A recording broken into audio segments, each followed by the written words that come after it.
Hello guys, welcome back to my channel. Redmi note 8 এর জন্য ফ্লেমওয়েস port রুমের video নিয়ে আজকে হাজির হলাম। আপনাদের দেখাবে পারফরমেন্স, ব্যাটারি ব্যাকআপ, এর স্মুথনেস এবং রুমটি ডেলি ইউসেজের জন্য কেমন এবং এই রুম ফ্ল্যাশ করা ওয়ার্থ ইট কিনা। তো চলুন ভিডিওটি শুরু করি।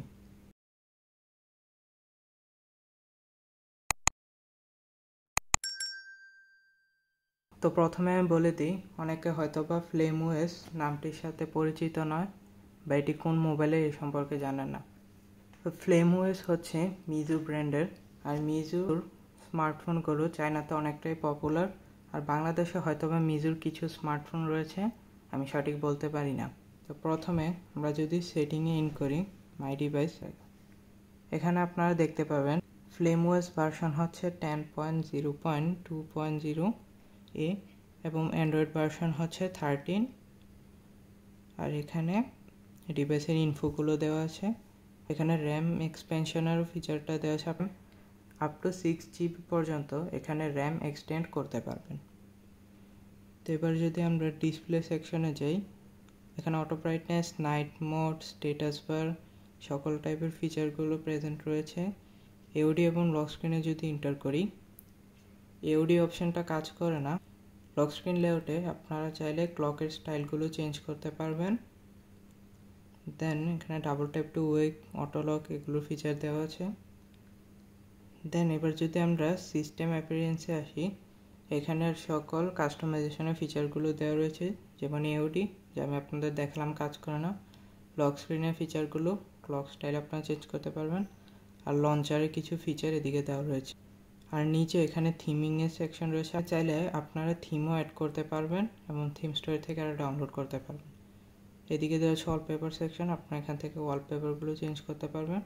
এখানে ফন্টের কিছু কাস্টমাইজেশন দেওয়া রয়েছে।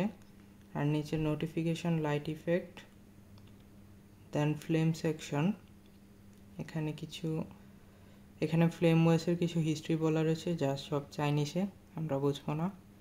দেন নিচে হিস্টোরিক্যাল থিমস অপশানটা দেওয়া রয়েছে, যেখানে আপনারা দেখতে পাবেন যে ফ্লেমওয়েসের একদম শুরু থেকে প্রায় শেষ পর্যন্ত যে কয়টা ফ্লেমওয়েসের ভার্সন আছে সেগুলোর থিম দেওয়া রয়েছে। আপনারা চাইলে ফ্লেমওয়েসের ওল্ড ভার্সনগুলো ট্রাই করতে পারেন। দেন এবার যদি আমরা পাসওয়ার্ড অ্যান্ড ফিঙ্গারপ্রিন্টে আসি, এখানে সব কিছু ওয়ার্কিং রয়েছে। সিকিউরিটি সেকশনে আপনারা দেখতে পারবেন এখানে সকল সিকিউরিটি রিলেটেড ফিচারগুলো দেওয়া রয়েছে। দেন এদিকে ব্যাটারি অপশানে কিছু এক্সট্রা ফিচার্স রয়েছে, যেমন charge optimize, low power mode and super saving. Then আমরা নিচে যদি আসি, এখানে ডিজিটাল হেলথ অপশান, আপনার মোবাইল স্ক্রিন টাইম এবং এগুলো দেওয়া রয়েছে। দেন নিচে অ্যাক্সেসিবিলিটিতে এখানে game mode, lucky money assistant, driving mode আর অনেকগুলো ফিচার রয়েছে।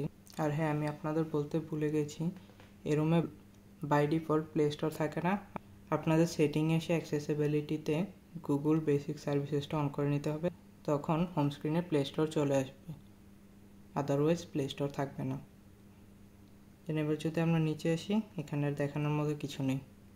এবার যদি রুমের স্মুথনেস নিয়ে কথা বলি, রুমটা অনেকটি স্মুথ, অ্যাপ ওপেনিং এবং ক্লোজিং অ্যানিমেশনও অনেক স্মুথ, কোনো ল্যাগের দেখা আমি পাইনি। আর এই হচ্ছে এটার কন্ট্রোল সেন্টার, আর এটা হচ্ছে iOS টাইপ নোটিফিকেশন প্যানেল, এখানে সকল নোটিফিকেশনগুলো শো করবে। দেন এবার যদি এর ব্যাটারি ব্যাকআপ নিয়ে কথা বলি, এই রুমটির ব্যাটারি ব্যাকআপ আমি বলবো অ্যাভারেজ, এত বেশি ভালোও না আবার এত খারাপও নয়।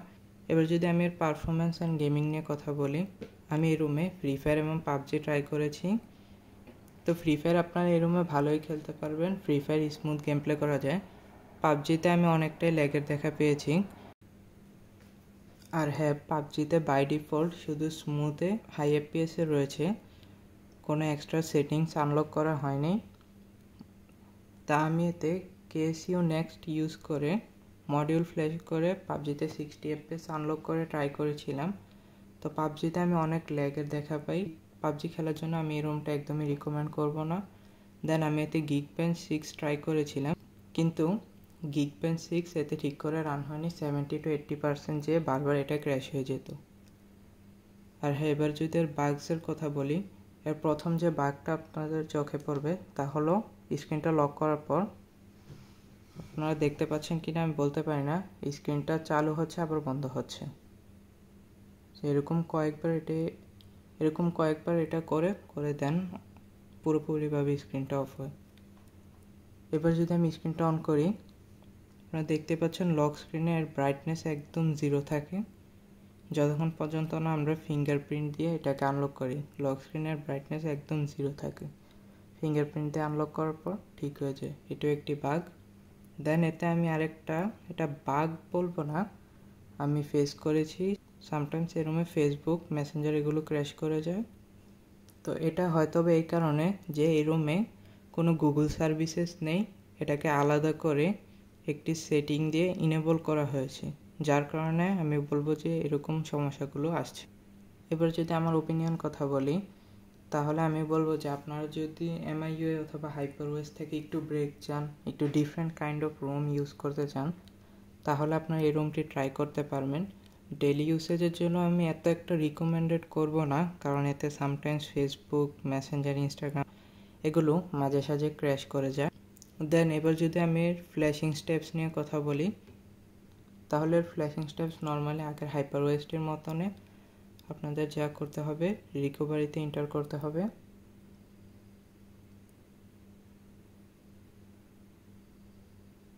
তা আমি এখানে KOCO নেক্সটের অপশন থেকে রিকভারিতে এন্টার করছি। আপনাদের যদি KOCO নেক্সট না থাকে, KOCO ইনস্টল না থাকে, তা power button and volume up press করে রিকভারিতে এন্টার করতে পারেন।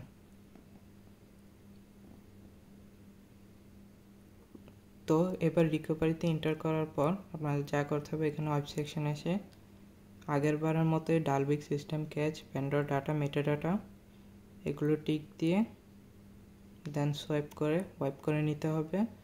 দেন আপনাদের এখানে এসে মাউন্ট সেকশনে গিয়ে কাস্ট পার্টিশন মাউন্ট করে দিতে হবে। দেন এখানে এসে যেখানে রুমটি রয়েছে, আপনাদের হয়তো বা ডাউনলোড ফোল্ডারে থাকতে পারে, তো আমার রয়েছে SD কার্ডে। তো আমি SD কার্ডে এসে এখান থেকে রুমটা সিলেক্ট করে সোয়াইপ করে ইনস্টল করে নিব। দেন এবার আপনারা যদি আমার মতো KOCO রুট চান, তাহলে আপনারা KOCO কার্নেল ফ্ল্যাশ করতে পারেন। আমি কার্নেলের লিঙ্কও ভিডিও ডিসক্রিপশনে দিয়ে দিব। আপনাদের জাস্ট যা করতে হবে, রুমটা ফ্ল্যাশ করে সেট আপ করার পর দেন আপনাদেরকে আবার রিকভারিতে এন্টার করতে হবে। এখানে এসে ব্যাকআপে গিয়ে বুট আর DTBU এই দুটোটা পার্টিশন সিলেক্ট করে এর একটা ব্যাকআপ নিয়ে নিতে হবে, ইনকেস যদি আপনি বুট লুপ ফেস করেন কার্নেলটা ফ্ল্যাশ করার পর। দেন ব্যাকআপ নেওয়ার পর কিছু করা লাগবে না, জাস্ট আসবেন। আপনাদেরকে আমি কার্নেলটা দিব, আপনারা জাস্ট কার্নেলটা সিলেক্ট করবেন, যেমন আমি দেখাচ্ছি। এটা হচ্ছে কার্নেলটা সিলেক্ট করবেন আর সোয়াইপ করে ইনস্টল করে নেবেন। করার পর বাস রিবুট টু সিস্টেম দিয়ে দিবেন। তো আজকের জন্য এটুকুই, দেখা হবে অন্য কোনো ভিডিওতে। আর আপনাদের যদি ভিডিওটি ভালো লেগে থাকে তাহলে একটি লাইক দিবেন, কমেন্ট করবেন, শেয়ার করবেন এবং সাবস্ক্রাইব করে পাশে থাকবেন।